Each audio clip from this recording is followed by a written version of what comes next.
somehow thinking that was going to change how I represented people. And I said, I've acquitted people on murder charges on appointed cases. And I'm offended by his attitude and his actions, and I don't want to represent him. Let's roll, nerds. Welcome back to Time Served, the channel that scans the docket so you don't have to. Tempers flare as the defense implodes as accusations of bribery fly, and the F word may or may not have been dropped. Judge Boyd literally sits back and plays referee.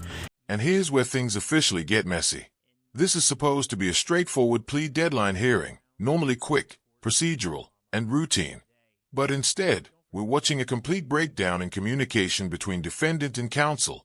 Judge Boyd immediately catches the inconsistency.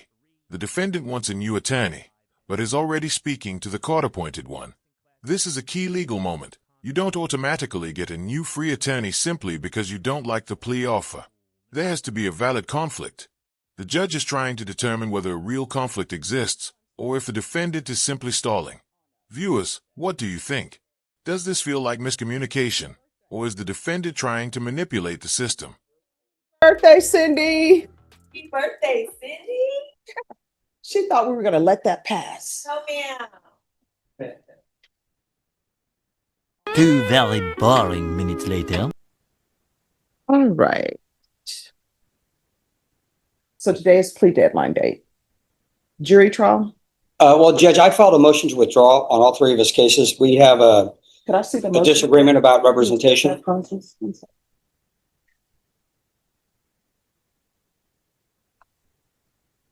Do you have the motions with you? I have one of them, but I can get the other ones printed out. I just need the. He has one indicted case, Judge, and then 2 unindicted. And So I have the 2025 PF 08119. I've got 120. And you have one, And two, then zero. the indicted case is, my office didn't send it with me, but we filed it. Okay. All right, the court is calling 2025 CR 007775, 2025 PF 08119, 2025 PF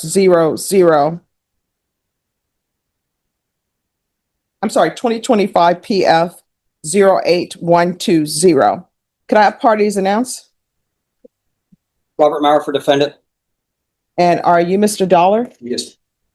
All right. So your defense attorney has filed a motion to withdraw in each of your cause numbers. So when will you be able to hire an attorney? I'm gonna need appointed. No, that's not how it works. Represent myself then. Okay. I mean, I don't, how does it not work that way? I'm asking for a court-appointed attorney. This is your court-appointed attorney. He's withdrawn from my case. Yeah, because I guess there's some sort of conflict. I don't respond to emails, and those emails don't come to me. Those emails come to the court coordinator, and then that email is sent to the defense attorney and to the state. I don't review emails. Well, I've tried to contact Mr. Maher's office several times over the past 6 months with no response. I cannot get an answer. Judge, that is, I'd like to respond to that. Is complete nonsense. Okay. He has been in my office. He has met with me. He has reviewed the evidence. I've discussed the case. I've discussed the offers. He's not happy with the offer, and I told him then we try it. Yeah. But just to speak frankly, and he probably put this in the email, it got to the point where he offered. This right here is the turning point of the entire hearing. The defense attorney finally lays out what pushed him over the edge. The client allegedly trying to offer extra money, a huge ethical red flag, and then becoming disrespectful when the attorney wouldn't budge. Legal representation relies on trust, and once that breaks, the relationship becomes unworkable. When your own lawyer says, "I don't want to represent him," you know things have crossed a line. Judge Boyd's reaction is telling. He needs to know whether the attorney is withdrawing because of a true ethical barrier or because of a personal meltdown. And as you see here, even the defendant jumps in with a contradiction. So viewers, who do you believe here? The attorney saying he did everything right, or the defendant claiming he's been ignored for months?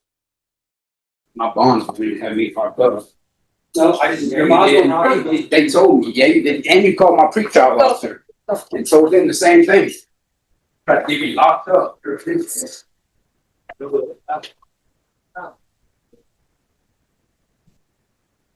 A little longer than a few minutes later.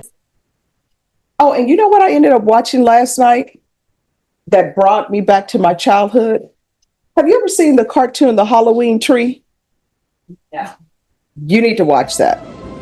I don't know why we were allowed to watch that as children, but hey, you need to watch it. It's very scary.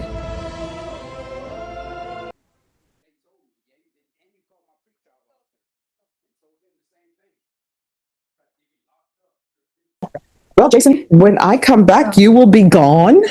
That is, oh, there we go. But I will have had a great time serving my civic I'd duty. like to know if you actually get picked. That'd be fun. Well, I can imagine they would definitely pick you for like a civil trial or something. Or is that where you're going? Oh, You don't know, you never right? know. Right. I mean, it's just a general. That'd be interesting. Well, it will be interesting if I get called up here. That'd be hilarious. Be like, hi, That would hi, be. Judge. Oh, Judge and Lee would have a ball. Yes. He would actually be smiling, I think. Yeah. So Yeah. that'll be interesting. So I'm going to have this judicial conference all week, Yep. and then come back for jury trial, Where is the conference? Austin. Oh, okay. Yeah. Well, that's, I think I went to a couple in Galveston, Mhm. and the funny thing is I'd never been to Galveston Yeah. until I went to the conference, and it was actually, I was like, Galveston's, if you don't like beaches that much, because the beach there, I don't know, have you ever been to Galveston? Yes. There's no freaking beach. Yeah. Yeah. I went there for a judicial conference too. Let me just tell you, the only reason why I went, because people said they would have great seafood. You hear that? Guido? It was something that's right. Yes. That's Guido. I think it's called Guido. Guido. And so I want to say I had the calamari, and then I did some sort of shrimp dish. Was it? Oh, it was. I don't eat seafood, so. Well, Papados has their crab fingers in. You only have a little time for the crab fingers. No, I'll watch the Deadliest Catch, but you won't. But I'm not going to eat that. Yeah. See, I don't do oysters really. That's disgusting. You know what my problem is? The first time I knew about oysters was I was watching an after school special, and it was about fraternities. And the guy who played in Trapper John MD as the young doctor, he played where he didn't even want to be in the fraternity, right? But his friend was like, please, because they would only accept this other guy if he was there. Yeah. And so they made them strip down to their underwear, and they doused them in flour, and they put a bag over their head, right? And then they said, and you're going to eat these worms or something, but it was oysters. And so they put it down his throat, and people didn't realize he was choking, and he ends up dying. It's an after school special. They're trying to teach you certain things, right? Yeah. I tell you what, anything raw, I'm like, there's No. no reason to do that. I can't do raw oysters. I cannot do, honestly, I don't even like fried oysters because you taste No. I don't like taste or texture, because everybody's like, oh, I tried a crawfish one time. And I'm like, I don't like the texture of it. It's not into it. well, I, as a person from Louisiana, I know it's sad, but I can't do the crawfish. I can't do balls. No. Is that in gumbo or no? Well, yes, thank you. I can do crawfish in certain ways, right?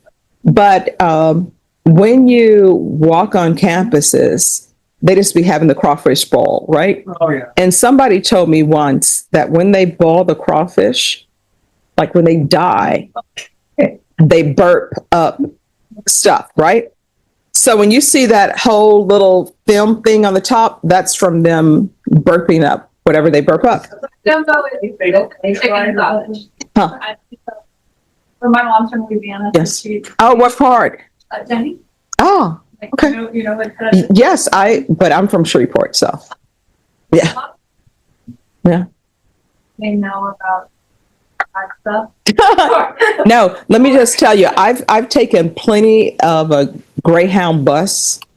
And when you take Greyhound buses, I'm sure it's the same way in every little town. And then sometimes you'll stop at the town and the only thing that is the town is the bus stop. Because I was like, never heard of Bunkie, Louisiana. And then the bus pulls up. I'm like, wow, this is awesome. Yeah. What a wild ride from start to finish. What began as a simple plea deadline hearing exploded into a 3-case attorney withdrawal, disputed communication, accusations of disrespect, and Judge Boyd navigating the chaos with his usual calm control. In the end, the attorney was allowed to withdraw, leaving the defendant to hire new counsel within 30 days before things move forward again. The broader lesson: courtroom strategy means nothing if you can't maintain trust and professionalism with your own attorney. Moments like this show how quickly a case can derail long before a trial ever starts. If you found this case as shocking as we did, make sure to hit that like button, drop your thoughts in the comments, and subscribe for more jaw-dropping courtroom breakdowns every week.